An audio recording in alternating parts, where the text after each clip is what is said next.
नमस्कार, आप सभी का स्वागत है हमारी बेहद खास पेशकश और हमारी खास मुहिम शेयर बाजार सबका अधिकार में। एक ऐसा शो जहां पर हम आपको बताते हैं कि शेयर बाजार में अगर आपको प्रवेश करना है या निवेश को लेकर कोई रणनीति बनानी है तो आपके लिए क्या सही है क्या नहीं। हमारे साथ एक एक्सपर्ट पैनल जुड़ता है जो बहुत ही आसान भाषा में शेयर बाजार से जुड़ी तमाम बारीकियां आपको बताता है। और हमारे साथ खास मेहमान के तौर पे जुड़े हुए हैं इन्वेस्ट फॉर एड्यू के आदित्य अग्रवाल और लक्ष्मी श्री इन्वेस्टमेंट के अंशुल जैन। आप दोनों का एक बार फिर से स्वागत है हमारी इस खास पेशकश में। और मेरे सहयोगी प्रशांत और आशीषा मेरे साथ जुड़े हुए हैं और अगले आधे घंटे एक बार फिर हम बताएंगे आपको शेयर बाजार से जुड़ने का सही तरीका हमारे एक्सपर्ट्स के जरिए। तो सवालों का सिलसिला शुरू करते हैं। उस बीच अगर आप अपने सवाल हम तक पहुंचाना चाहते हैं तो आप व्हाट्सएप कर दीजिए। यूट्यूब पर देख रहे हैं तो कमेंट बॉक्स पे अपने सवाल डाल दीजिए। और अगर कोई स्टॉक स्पेसिफिक सवाल पूछना चाहते हैं तो कौन सा स्टॉक लिया है, किस भाव पर लिया है, कब तक उसमें रुकना चाहते हैं, कुछ बुनियादी जानकारियां अगर आप हमें दे देंगे तो आपको सलाह देना आसान होगा हमारे एक्सपर्ट्स के लिए।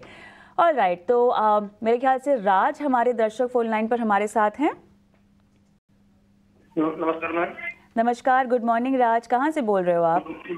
मैडम मैं हरियाणा क्षेत्र से बात कर रहा हूँ। हरियाणा से, बताइए सर। हाँ जी मैम, मैंने हिंदुस्तान एरोनॉटिक्स के लिए थे शेयर, 1 महीना हो गया है। 4758 के बाद से 60 शेयर लिए थे। ओके, 3958 4758। ओके, ठीक है। और अडानी एनर्जी के मैडम अभी पिछले वीक लिए थे एक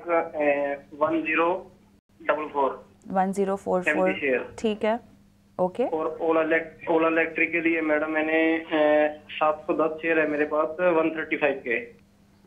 परफेक्ट, तीनों में ही आपको सलाह देंगे, बस आप मुझे बता दीजिए कि आपको कितना रुकना है। मैम 6 से 6 महीने 1 साल तक।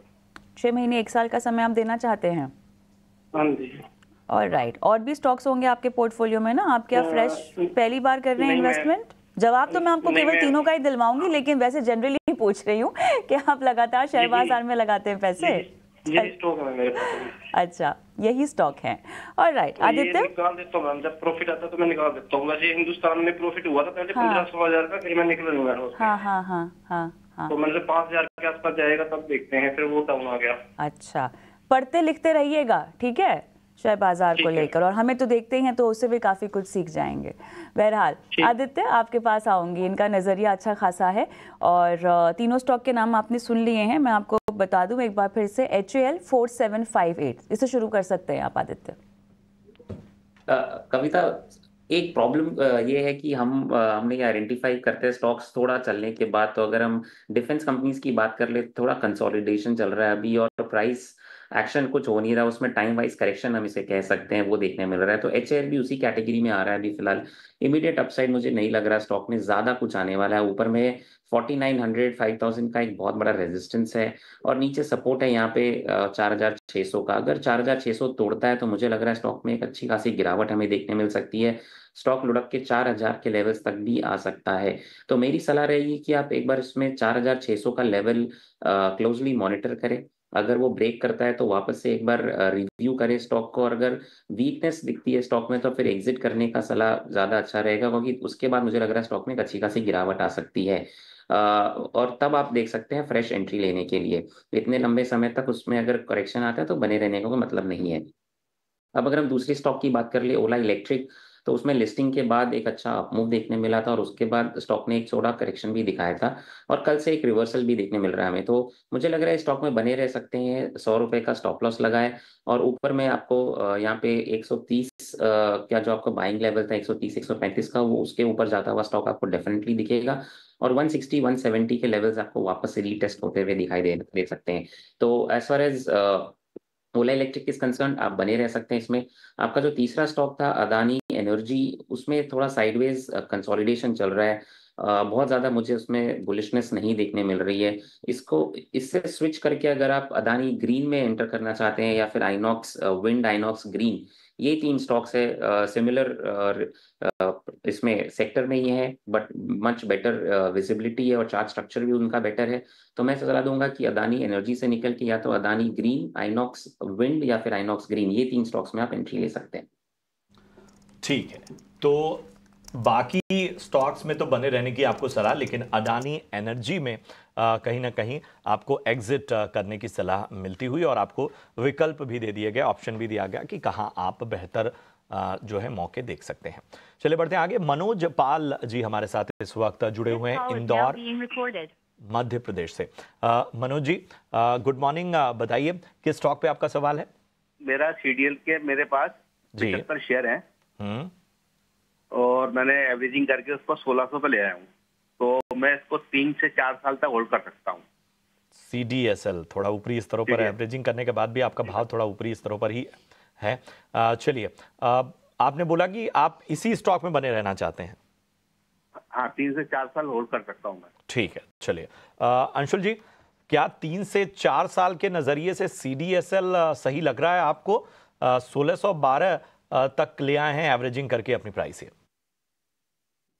देखिए प्रशांत जी, अगर 3 से 4 साल का व्यू है तो बिल्कुल स्टॉक को होल्ड कर सकते हैं। ऑलमोस्ट मोनोपोली वाली कैटेगरी का स्टॉक है, तो 3 से 4 साल के प्रोस्पेक्टिव से अच्छा लग रहा है। शॉर्ट टर्म के लिए थोड़ा सा इसमें पेन एक्सटेंड होता हुआ दिखेगा, 1258 तक नीचे आता हुआ दिख रहा है, क्योंकि प्रॉफिट बुकिंग जो 1600-1620 के लेवल से स्टार्ट हुई है वो नीचे में 1258 तक इमीडिएट आ सकती है। तो अगर शॉर्ट टर्म पेन ये ले सकते हैं तो आराम से स्टॉक होल्ड कीजिए। 3 से 4 साल के प्रोस्पेक्टिव से काफी अच्छा रिटर्न मिलता हुआ दिखेगा। बिल्कुल, तो ये राय है CDSL पर। आगे बढ़ते हैं और वाराणसी से विकी ने हमारे लिए व्हाट्सएप पर सवाल भेजा है। उनके पास IRCTC के 5000 शेयर है जो उन्होंने 980 रुपये प्रति शेयर के दाम पर खरीदे हैं। उन्होंने अपना टाइम होराइजन तो नहीं बताया, लेकिन अक्षय मान लीजिए 6 महीने से 1 साल का अगर नजरिया है तो IRCTC के स्टॉक पर क्या राय बनेगी? 980 रुपये प्रति शेयर के दाम पर उन्होंने खरीदे हैं। आदित्य? आशीषा, मुझे लग रहा है कि स्टॉक में एक कंसोलिडेशन चल रहा है और नीचे की तरफ में इमीडिएट सपोर्ट इसका 900 पे है। अगर 900 ब्रेक करता है तो स्टॉक लुढ़क के 850 तक आ सकता है। अनफॉर्चुनेटली ये उन रेलवे कंपनीज में से है जिसने कुछ भी परफॉर्मेंस नहीं दिखाया है। सजेस्ट करूंगा होल्ड करे 900 रुपए के स्टॉप लॉस के साथ। अगर वो ब्रीच करता है तो फिर एग्जिट करे, क्योंकि उसके बाद स्टॉक में अच्छी खासी गिरावट देखने मिल सकती है। इमीडिएट अप मूव मुझे नहीं दिख रहा है स्टॉक में। इनफैक्ट स्टॉक रिसेंटली अपने 200 DMA को ब्रेक करके उसके नीचे ट्रेड कर रहा है, तो कहीं ना कहीं वीकनेस डेफिनेटली है स्टॉक में। ऑलराइट, दिल्ली से अजय अवस्थी मेरे साथ फोन लाइन पर है। नमस्कार।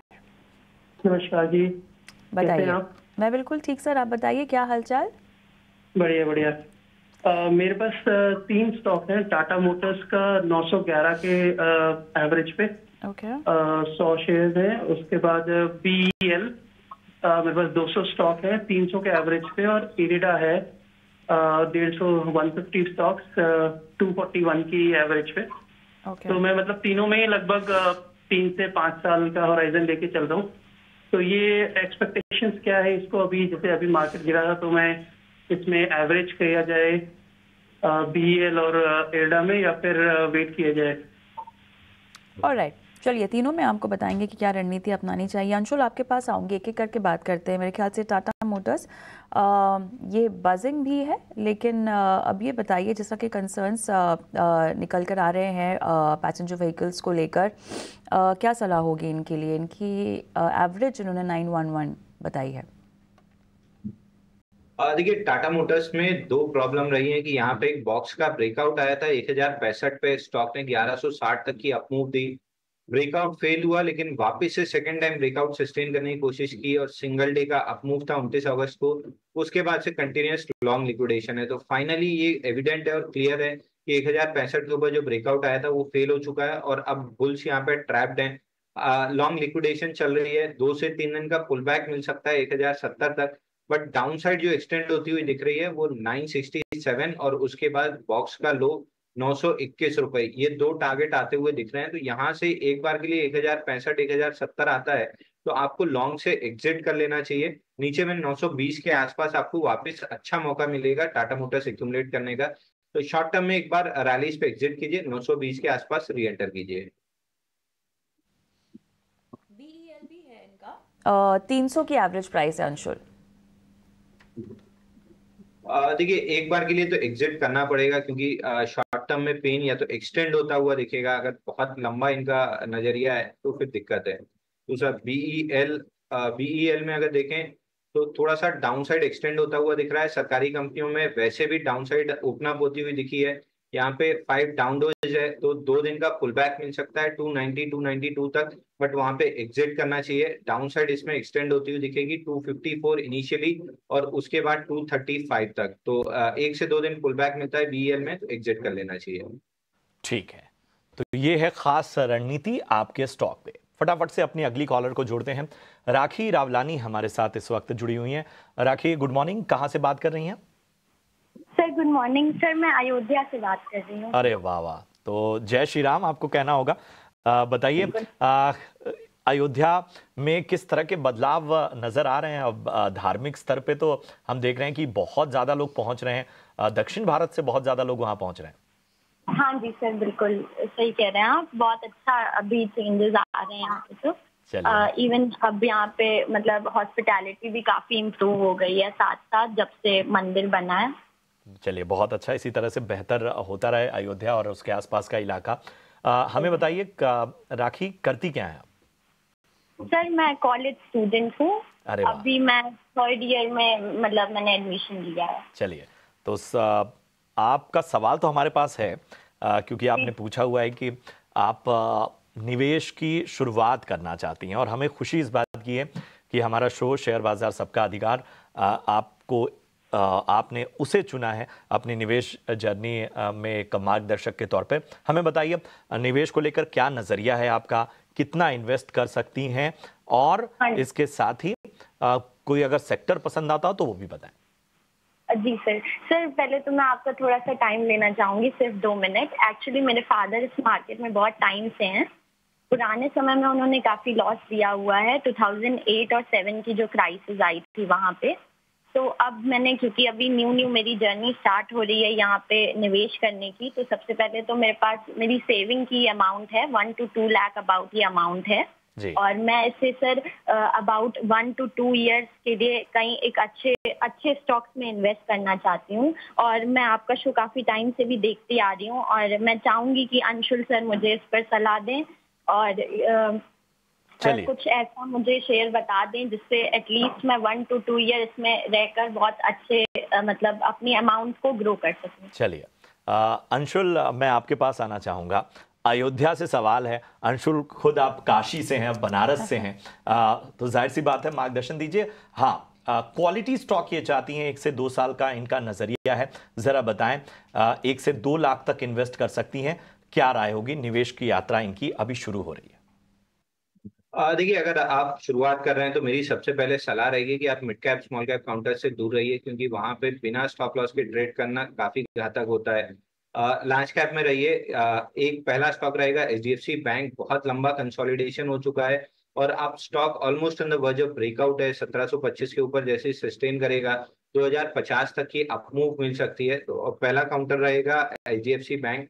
दूसरा है एशियन पेंट्स, क्रूड का इनको बहुत फायदा मिलता हुआ दिख रहा है और बहुत लंबे समय से कंसोलिडेशन में है काउंटर। ऑलमोस्ट अगर यहाँ देखें तो 2021 से ये कंसोलिडेशन में है। इसमें भी अब ब्रेकआउट की पॉसिबिलिटी दिख रही है, तो प्रीएम्प्टिव यहाँ से खरीद के रखना चाहिए। 3500 रुपए का ब्रेकआउट पॉइंट है, वो निकलने के बाद स्टॉक में 4000 तक की अपमूव मिलेगी, तो लगभग यहाँ से 700 रुपए की अपसाइड मिल सकती है। ये 2 काउंटर आप बाई करके अगर छोड़ देते हैं 12 से 18 महीने के लिए, तो काफी अच्छा रिटर्न आप बना सकते हैं। बिल्कुल, तो ये राय है एशियन पेंट्स और एचडीएफसी बैंक पर। आगे बढ़ते हैं और बीकानेर से निर्मल सिंह अब हमारे साथ जुड़ चुके हैं फोन लाइन पर। निर्मल, गुड मॉर्निंग, बताएं कौन से स्टॉक पर राय लेना चाहेंगे? Good morning madam. Good morning. हाँ मैडम, मैंने इरकॉन का शेयर लिया हुआ है और आईआरएफसी रेलवे काउंटर के 2 शेयर लिए हुए हैं। इरकॉन काफी लॉस में जा रहे हैं, इरकॉन और आईआरएफसी। ओके, और कितना टाइम होराइजन होगा आपका, कितने समय तक होल्ड कर सकते हैं? 6 महीने तक रख सकते हैं मैडम, कोई दिक्कत नहीं है। 6 महीने, ठीक है। तो इस पर हम आदित्य से राय लेंगे। इरकॉन इंटरनेशनल, क्या राय रहेगी इस स्टॉक पर? Shesha, again just like defence stocks, railway stocks में भी एक अच्छी खासी गिरावट, साइडवेज कंसोलिडेशन देखने मिल रही है। प्राइस करेक्शन पहले हो चुका, थोड़ा टाइम करेक्शन हो रहा है। अगर हम इरकॉन की स्पेसिफिक बात कर ले तो अपने 200 डीएमए को टेस्ट करने आया है स्टॉक, जो कि 235 पे है अभी फिलहाल। तो मेरी सलाह रहेगी कि 235 का स्टॉप लॉस लगा के रखे। अगर वो ब्रीच करता है, मुझे लग रहा है स्टॉक में और पेन हमें देखने मिल सकता है आने वाले दिनों में। 210 फिर नेक्स्ट टारगेट आएगा इसका, और थोड़ा टाइम लगेगा ये सब स्टॉक्स को वापस रिकवर होके और ऊपर आने के लिए। तो इरकॉन में मेरी सलाह है 235 का स्टॉप लॉस लगाए। और अगर हम IRFC की बात कर ले तो बहुत सिमिलर चार्ट सेटअप और स्ट्रक्चर भी है इसका। एक रीसेंट सपोर्ट था, वहां से ब्रेक किया है स्टॉक ने 180 का, नीचे की तरफ लुढ़कता हुआ दिख रहा है स्टॉक। 160 का इमीडिएट सपोर्ट है, उसके बाद 150 का सपोर्ट है। क्योंकि इनका टाइम होराइजन बहुत ज्यादा लंबा नहीं है, मुझे नहीं लग रहा 6 महीने में कुछ बहुत ज्यादा टर्न अराउंड हमें इमीडिएटली ये सारे रेलवे स्टॉक्स में देखने मिलेगा। तो मेरी सलाह रहेगी कि अगर आपका कॉस्ट कभी आता है या उसके ऊपर स्टॉक निकलता है तो या तो एग्जिट करे या टाइट स्टॉप लॉसेस लगा के रखे। तो इरकॉन में 235 का स्टॉप लॉस लगाए और IRFC में 150 का स्टॉप लॉस लगाए। तो ये राय है रेलवे काउंटर। हमारे साथ दर्शक नरेश है फोन लाइन पर। नरेश नमस्कार। जी नमस्कार मैम। बताइए किस स्टॉक में खरीदारी कर रखी है, किस भाव पर? जी मैंने वैसे तो कई स्टॉक खरीद रखे हैं, वैसे मैं टाटा स्टील के बारे में जानना चाहता था। जी बताइए। जी मेरी बाइंग प्राइस है 150.8 थी। ओके, और आपको इसमें कितना रुकना है? जी मुझे लमसम 1 या 2 साल। लमसम 1 से 2 साल का समय आपको देना है? जी 2 साल हो सकता है जी। ऑलराइट आदित्य, आपके पास आऊँगी। जिस तरह से हमें मेटल प्राइसेस को लेके ओवरऑल कंसर्न्स बनते हुए दिखाई दे रहे हैं, इस तरह का डाउन ट्रेंड और नरमी कीमतों में शायद थोड़ी लंबी चल सकती है। 1 से 2 साल का नज़रिया आदित्य अगर ये देते हैं तो क्या कमाई की गुंजाइश है आपके मुताबिक? इमीडिएट अप ट्रेंड नहीं आएगा कविता, जैसा कि आपने कहा कि थोड़ी सॉफ्ट रह सकती है ऑल मेटल कंपनीज। 140 का नीचे बहुत अच्छा सपोर्ट है स्टॉक का। अगर वहां पे आके स्टॉक रुकता है और वहां से रिवर्सल देखने मिलता है हमें स्टॉक में, तो मे बी एक अप मूव वापस स्टार्ट हो सकता है। क्योंकि इनका नजरिया 2 साल का है, तो मैं सजेस्ट करूंगा बने रह सकते हैं स्टॉक में। 148 का भाव ऑलरेडी आ चुका है, तो 140 का स्टॉप लॉस लगाए और बने रहे स्टॉक में। अगर एक रिकवरी आती है तो फिर फ्रेश अप मूव स्टॉक में आता हुआ दिख सकता है हमें। तो डेफिनेटली स्टॉक में इमीडिएट अपसाइड नहीं है, थोड़ा साइडवेज कंसोलिडेशन हो सकता है। 140 का स्टॉप लॉस लगाए और बने रहे स्टॉक में। ठीक है, तो फिलहाल आपको खास रणनीति के तहत स्टॉक में बने रहना होगा। अशफाक हमारे साथ हैं दिल्ली से। अशफाक गुड मॉर्निंग, पूछिए कि स्टॉक पे आपका सवाल है। Sir good morning. बेसिकली मेरे पास जियो फाइनेंस है और ये मैं लॉन्ग टर्म के लिए चाहता हूँ। मैं चाहता हूँ 8-10 साल के लिए होल्ड कर सकूं मैं। ठीक है, किस भाव पे लिया आपने? क्या ये थॉट्स मेरा सही है? क्योंकि मैं देखता हूँ अदर फाइनेंशियल जो भी है, बजाज वगैरह काफी अच्छे वैल्यूएशन पे अभी रुके हुए हैं। ठीक है, हमें ये बताइए कि किस स्तर पे आपने खरीदारी की हुई है? मैंने 305 पे लिया था। ठीक है, लॉन्ग टर्म का आपका नजरिया है, आपके भाव से ऊपर स्टॉक और अच्छे मुनाफे पे हैं आप। आज भी हम देख रहे हैं कि स्टॉक में एक्शन साफ तौर पर नजर आ रहा है। 3.5 अंकों की यहाँ पर तेजी, 3.5% की यहाँ पर तेजी साफ तौर पर देखने को मिल रही है। इस बाजार में भी हम देखें पिछले 5 ट्रेडिंग सेशन में तो लगभग 2.25% तक जो है उस स्टॉक में उछाल हमें देखने को मिला है। तो उतार चढ़ाव वाले बाजार में भी जियो फाइनेंस संकेत बेहतर ही नजर आ रहे हैं। अंशुल जी, लॉन्ग टर्म का नजरिया 305 की बाइंग जियो फाइनेंस, क्या राय होगी आपकी? देखिए प्रशांत जी, स्टैंडर्ड डिस्क्लेमर के साथ स्टार्ट करूंगा। मेरे फैमिली के और क्लाइंट्स के पोर्टफोलियो में ये हो सकता है, क्योंकि हम इसको लॉन्ग टर्म बेसिस पे रिकमेंड करते आ रहे हैं। स्टॉक का बॉटम पकड़ना मुश्किल था, तो 327 रुपए के आसपास से हम प्रीएम्प्टिव लॉन्ग सजेस्ट कर रहे थे। स्टॉक में बेसिंग आउट पैटर्न बन रहा है, जिसका अपर एंड 367-370 के आसपास है। आज ऐसा लग रहा है कि प्राइमरी ब्रेकआउट आया है, लेकिन फाइनली स्ट्रक्चर का ब्रेकआउट 370 के ऊपर आएगा। उसके बाद इस स्टॉक में 500 रुपए तक की अपमूव बनेगी। तो मैं बिल्कुल कहूंगा आप स्टॉक को होल्ड करके रखिए। आपका लॉन्ग टर्म का नजरिया ये काफी अच्छा है, तो स्टॉक में आपको बढ़िया गेन मिलते हुए दिखेंगे। 370 निकलता है तो एक बार के लिए फ्रेश बाइंग भी कर सकते हैं जिनके पास नहीं है। टारगेट रहेगा 500 रुपए 6 महीने से 12 महीने के प्रोस्पेक्टिव के साथ। 500 रुपए के टारगेट के लिए आप बाई कर सकते हैं। ये राय है जियो फाइनेंशियल सर्विसेज पर। आगे बढ़ते हैं और अमेरिका में बायोसिक्योर एक्ट को मंजूरी से फार्मा शेयरों में आज अच्छी खासी तेजी देखने को मिल रही है। इसके पीछे की वजह क्या है, पूरी डिटेल्स लेकर अब हमारे साथ वरुण जुड़ चुके हैं। वरुण बताएं पूरी डिटेल्स और इसके चलते एनालिस्ट का क्या मानना है और कौन सी लिस्टेड कंपनियों पर इम्पैक्ट दिखाई दे सकता है। डेफिनेटली, तो जैसे कि आपने शुरू में ही कहा कि यूएस में ये जो बिल है बायोसिक्योर बिल, इसको पास कर दिया गया है और अच्छे थम्पिंग मेजॉरिटी से पास किया गया है। 306 to 81 वोट्स जो है वो यहाँ पे पास किया गया है। उस मेजॉरिटी से इस बिल को अगर आप देखें तो यूएस के हाउस में पास किया गया है। हालांकि अभी भी और 2 अप्रूवल लगेंगे, जिसमें एक सेनेटर का अप्रूवल लगेगा, फाइनल अप्रूवल, उसके बाद ये लॉ बनेगा। लेकिन हाँ, फिलहाल जो पहला स्टेप था इसके तरफ वो ले लिया गया है। और इस बिल के तहत अगर आप देखेंगे तो जितने भी यूएस की कंपनीज थी उनको कहीं ना कहीं प्रतिबद्ध किया गया है कि चाइनीज़ बायोटेक कंपनीज जो है उनके साथ आप काम नहीं करेंगे। बेसिकली अगर आप देखेंगे तो नेशनल सिक्योरिटी के चलते इस तरह का कदम जो है वो यूएस में उठाना पड़ा है।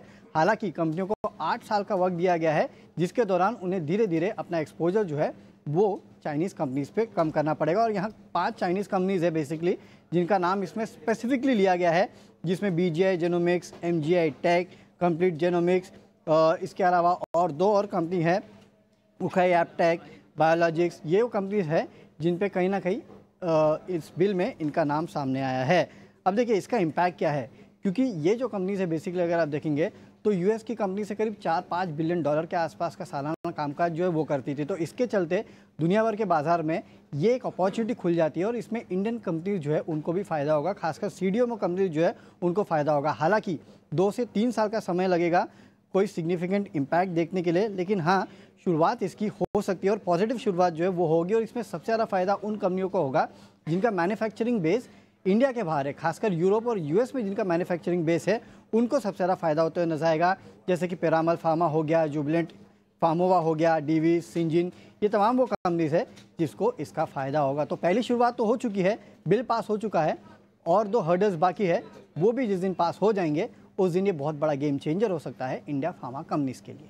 बिल्कुल, तो पहला हर्डल पास हो चुका है, लेकिन अगर ये होता है कंप्लीट तो बड़ा गेम चेंजर रहेगा फार्मा सेक्टर के लिए। इसी पर राय ले लेते हैं। आदित्य, आपसे पूछना चाहूंगी, फार्मा सेक्टर पर आपकी क्या राय रहेगी? कई सारे स्टॉक्स में तेजी दिखी है, क्या ये कंटिन्यू होती हुई नजर आ सकती है? बिल्कुल आशीषा, मुझे लग रहा है फार्मा फोकस में रहेगा सितंबर महीने में और इसमें ट्रेड भी लिया जा सकता है। काफ़ी स्टॉक्स है जिसमें एक अच्छा खासा हमें मोमेंटम देखने मिल रहा है। अगर हम बात कर ले कुछ स्टॉक्स की तो डीवीज लैब पिछले कुछ दिनों से एक अच्छा मोमेंटम प्ले आ रहा है, ऑल टाइम हाई की कगार पे है। अगर वो ब्रेक करता है 5400 का, मुझे लग रहा है यहाँ पे 5700 के लेवल्स देखने मिल सकते हैं। इसके अलावा और भी काफ़ी स्टॉक्स है जैसे कि नेटको फार्मा हो गया, JB केमिकल हो गया, सुप्रिया लाइफ साइंसेज हो गए, लुपिन, ये सारे स्टॉक्स मुझे बहुत शानदार लग रहे हैं चार्ट सेटअप पे। तो मुझे लग रहा है ये महीने सितंबर महीने में फार्मा सेक्टर्स पे थोड़ा फोकस कर सकते हैं और यहाँ पे आपको अच्छी खासी तेजी देखने मिल सकती है। कम से कम 10 से 12% या 20% तक के भी अपमूव्स देखने मिल सकते हैं कुछ कुछ स्टॉक्स में। बिल्कुल, तो ये है फार्मा सेक्टर पर आदित्य की राय। चलिए अब इसी के साथ शो समाप्त करना है हमें। अपने दोनों एक्सपर्ट से विदा लें, उससे पहले उनका डिस्क्लोजर ले लेते हैं। आदित्य, सबसे पहले अपना डिस्क्लोजर दें। प्रशांत, पर्सनल पोर्टफोलियो पे जितने भी स्टॉक्स हमने डिस्कस किए नहीं है, क्लाइंट्स को रेकमेंडेड डेफिनेटली हो सकते हैं। अंशुल जी, अपना डिस्क्लोजर देते जाएं। देखिए, जितने भी स्टॉक्स हमने डिस्कस किए हैं नियर अबाउट ब्रेकआउट हैं, तो क्लाइंट्स के पोर्टफोलियो में जरूर हो सकते हैं।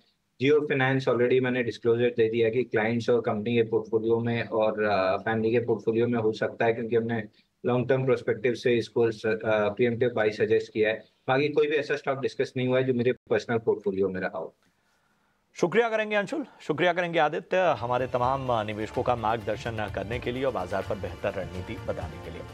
फिलहाल मुझे, मेरी सहयोगी कविता और मेरी सहयोगी आशीषा, हम तीनों को दीजिए इजाजत, लेकिन एक्शन जारी रहेगा ET Now स्वदेश पे।